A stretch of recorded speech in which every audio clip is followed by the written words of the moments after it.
Hello guys, welcome back to my channel Bitika lifestyle and YouTube channel Sanjay Bitika vlog. তো তোমরা কেমন আছো? আশা করি সবাই ভালো আছো, আর আমরাও এই যে মোটামুটি ভালো আছি। তো আমি এসেছি যেহেতু বিনগরে, মানে আমার বাবার বাড়িতে এসে কাজ কাম করছি, সেগুলোই তোমাদের সাথে শেয়ার করছি। তো যেহেতু শ্বশুরবাড়ি থাকলে সেরকম একটা কাজ কাম করতে হয় না, তো ডেলি ব্লগ দিতেই পারি না। তো এখানে এসে ভাবছি ডেলি ব্লগ দেবো, কিন্তু তাও হয়ে উঠছে না। এদের সকালবেলা উঠে গেছি, উঠোনটা ঝাড় দিয়ে নিয়েছি। এইবার থালা বাসনগুলো, কালকে রাত্রিকার যেই থালা বাসনগুলো ছিল সেগুলোই আর কি মাজবো।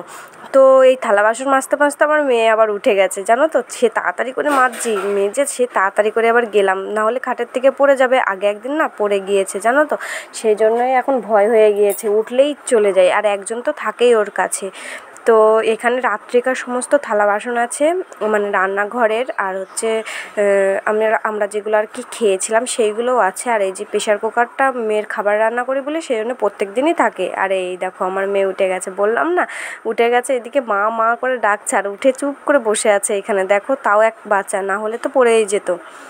তো মেয়েকে একটু খাইয়ে দাইয়ে রেডি টেডি করে দিয়ে বাবার কাছে দিয়ে এদিকে চলে আসলাম ফ্রিজটা পরিষ্কার করতে। তো ফ্রিজটা পরিষ্কারই করা হয় না, যেহেতু ফ্রিজে অনেক কিছু ছিল, আর পরিষ্কার না করলে একটা বাজে দুর্গন্ধ থাকে, সেই জন্য। আর এখন ফ্রিজটা যথেষ্ট পরিমাণে ফাঁকাই হয়ে গেছে, একটা জলের বোতল ছাড়া আর কিছুই নেই। দেখি আজকে বাবাকে বলবো কিছু একটা নিয়ে আসি ঢুকিয়ে রাখতে। মিষ্টি না থাকলে না ফ্রিজটা কেমন ফাঁকা ফাঁকা লাগে, আমার না একটুও ভালো লাগে না এটা। কারণ ফ্রিজ থাকবে, একটু মিষ্টি টিষ্টি থাকলে ভালো হয়, লোকজন আসলে আর দৌড়াদৌড়ি করতে হয় না, বেশ এটা মানে ফ্রিজ থেকে বের করে দিয়ে দেওয়া যায়। এই জন্যই আরও ফ্রিজটা কেনা। তো এই বাড়িতে, মানে আমার বাবার বাড়িতে ফ্রিজ কিনেছে, আমার শ্বশুর বাড়িতে নেই। আর এই দেখো এখানে কুলেখাড়া নিয়ে এসেছিলো, সেই কুলেখাড়াগুলো রেখে দিয়েছিলাম। তো কুলেখাড়াগুলো না শুকিয়ে গেছে, আমি একটা ভুল করেছিলাম, যদি আমি পেঁচিয়ে রাখতাম তাহলে হয়তো থাকতো, মানে ন্যাকড়া দিয়ে। আর এইদিকে রান্নাঘরে চলে এসেছে, এই দেখো সেই কুলেখাড়াগুলো। আর তারপর দেখলাম মাছ আলা এসছে, আমি ভাবলাম কি বাটা মাছ নেই, সেই জন্যই চলে গেছি মাছ কিনতে। এখান থেকে মাছ কিনে নিয়ে মেয়েকে খাওয়াবো। তো এই যে মেয়েকে খাবারটা গুলিয়ে নিচ্ছি, তারপর গুলে খাইয়ে দেওয়ার পরে মাছ কাটতে বসে গেছি। তো এই দেখো মাছ কেটে টেটে রান্নাঘরে চলে এসেছি। এখানে আলু আছে, পটল আছে, আর হচ্ছে এদিকে মাছ ভাজা চলছে। পটল আলু দিয়ে হচ্ছে বাটা মাছগুলো রান্না করব। তো এগুলো বড় বড় বাটা ছিল, বাটা না, এগুলো রুইয়ের পোনা ছিল, সেই জন্য হচ্ছে মাঝখান থেকে কেটে মানে দু পিস করে করেছি।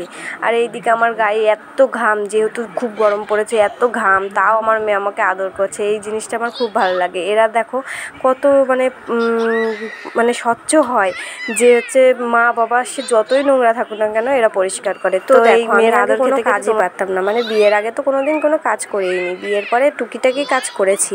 কিন্তু বিয়ের পরে মেয়েদের কাজ না জানলে আর ছেলেদের ইনকাম না করলে যা কথা শুনতে হয় না, সেটা সাক্ষী আমি, কারণ আমি অনেক কথা শুনেছি বিয়ের পরে। মানে সামনাসামনি কেউ কিছু বলেনি, কারণ আমার শ্বশুর শাশুড়ি খুবই ভালো, কিন্তু পেছনে তো কি মানে হিংস দিয়ে বুঝিয়েই দিয়েছে যে এরকম এরকম, ঠিক আছে। আর এই দেখো এখানে আমি কুলেখাড়ার ওই মানে একটু ভাজা ভাজা করেছিলাম তরকারি মতন, একটা আলু দিয়ে, আর এখানে নিরামিষ করেছিলাম, নিরামিষ বলছি, মাছের ঝোল করেছিলাম। তারপরে এই দেখো ফ্রিজে কত খাবার, একটু আগে কিচ্ছু ছিল না, আর এখন দেখো কত কিছু হয়ে গিয়েছে। মিষ্টি এনেছে 2-3 রকমের, দই এনেছে, আর এইদিকে নিচে জলের বোতলগুলো সব কিছু সাজিয়ে রেখেছি। তো এইগুলো মানে দেখিয়ে দেওয়ার পরে আমি এবার চলে যাব কাচাকাচি করতে, কারণ এখন বেলা বাজে 12টা, এখন কাচাকাচি না করলে শুকাবে না। আর এইদিকে থালা বাসনগুলোও পড়ে আছে, থালা বাসনগুলো ধুতে হবে। তো চলো। তো এই যে থালা বাসন ধুয়ে এখন রাত 7টা বাজে। তো এখন আমি কি করছি, এখন আমি রুটি বানিয়েছিলাম, সেই রুটিগুলো খাচ্ছি। আগে না আমি রুটি বানাতে একদমই পারতাম না, এখন শিখে গেছি, কারণ বললাম না বিয়ের পর সব কিছুই শিখে যেতে হয় মেয়েদের, না হলে অনেক কথা শুনতে হয়। সত্যি মেয়েদের জীবন না খুবই আজব। তারপরে এই রুটিগুলো এখন খেয়ে নিচ্ছি, খেয়ে দিয়ে মেয়েকে খাইয়েছি। এবার 9টা বাজে, এখন শুয়ে পড়বো। তো আজকের ভিডিওটা এই পর্যন্তই, ভালো থেকো, সুস্থ থেকো।